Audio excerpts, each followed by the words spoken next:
You've broken a bone before, or you know someone who has. And the story is always the same. There's a snap, or sometimes not even a snap, just a wrongness. Then the ER, an X-ray, a cast, a follow-up appointment, a bill. 6 weeks later, you're mostly fine. Annoying, sure. Life-altering, no.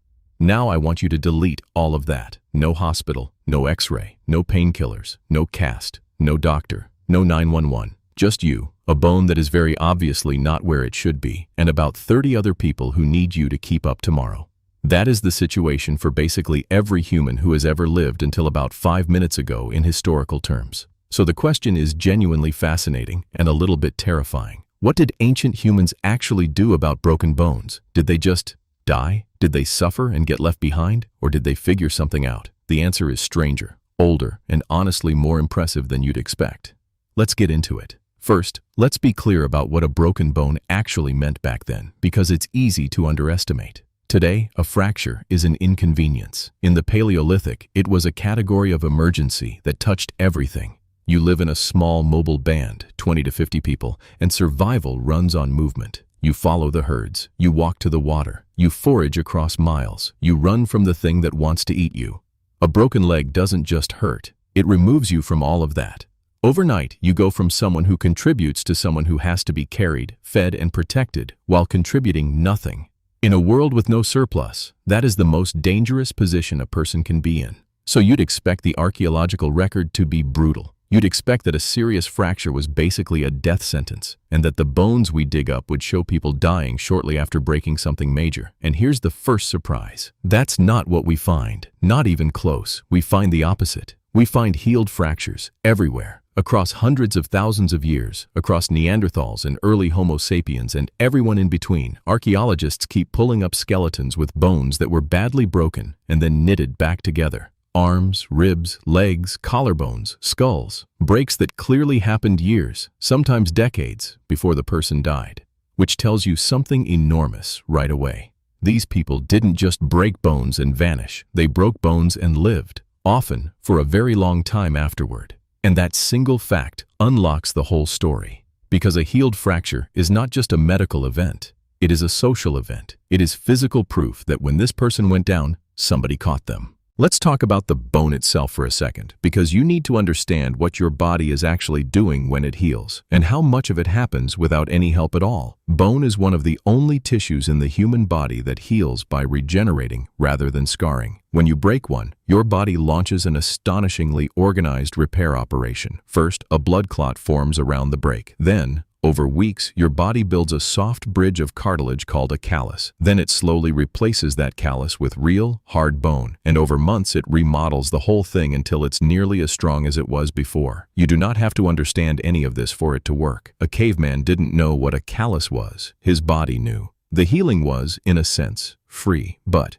and this is the enormous but, the body only heals the bone in the position you leave it in. And that is the entire problem ancient humans had to solve. If a broken bone sets crooked, it heals crooked, permanently. A leg that knits back together at the wrong angle means a lifetime of limping, pain, and reduced mobility, which in the Paleolithic is its own slow death sentence. So the challenge was never really, how do we make the bone heal? The body handled that. The challenge was, how do we hold this thing still and straight for the weeks it takes, using nothing but what's lying on the ground? And here's where ancient humans reveal themselves to be a lot smarter than we give them credit for. Because they figured out the splint, and they figured it out early. Think about what a splint actually is. It's just something rigid strapped alongside a broken limb to keep it from moving.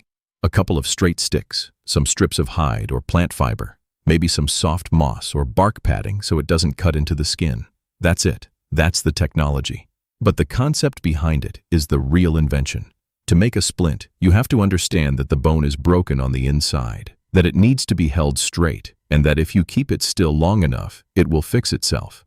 That is genuine medical reasoning. That is a theory of the body, and people were acting on that theory tens of thousands of years ago, long before anyone wrote a single word about medicine. We even have direct evidence. There's a famous find from ancient Egypt. Splints made of wood padded with linen, still wrapped around the broken arms of bodies thousands of years old. But the practice is far, far older than Egypt. Egypt is just where the dry sand happened to preserve it for us to find.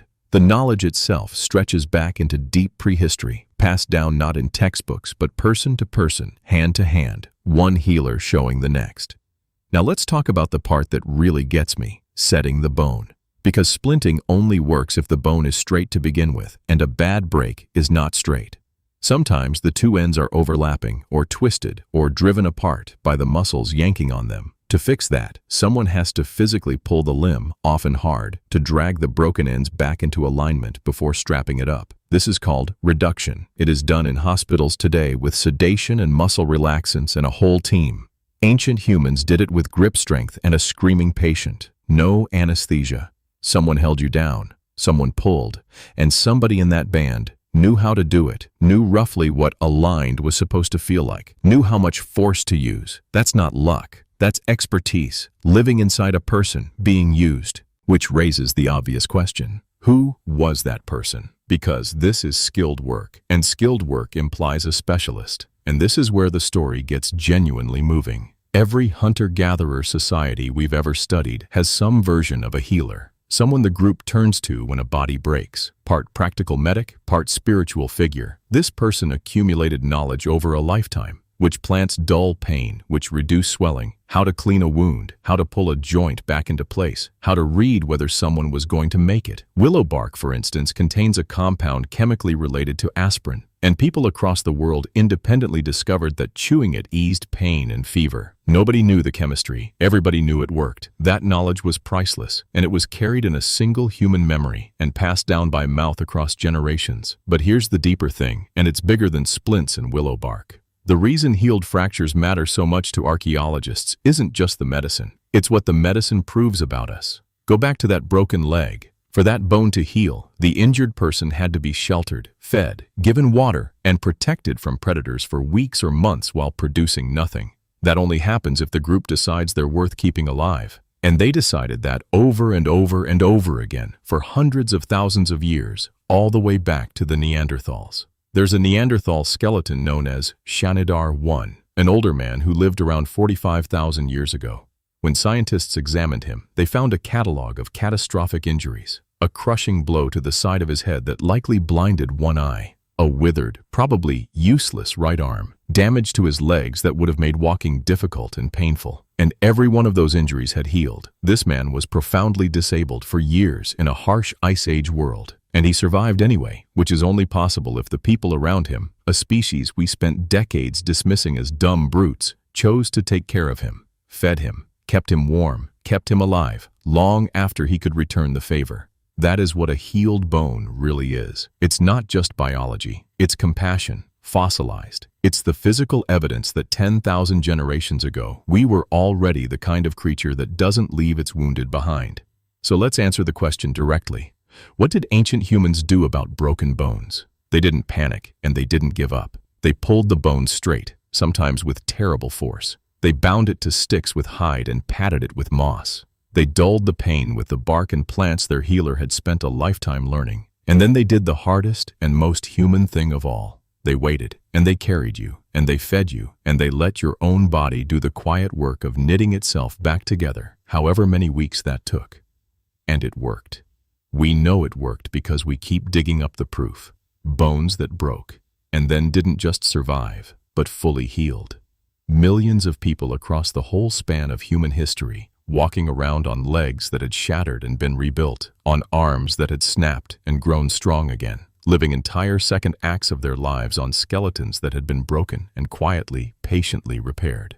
Which brings me back to you and your very ordinary broken arm, and your cast, and your annoying 6 weeks, and your bill.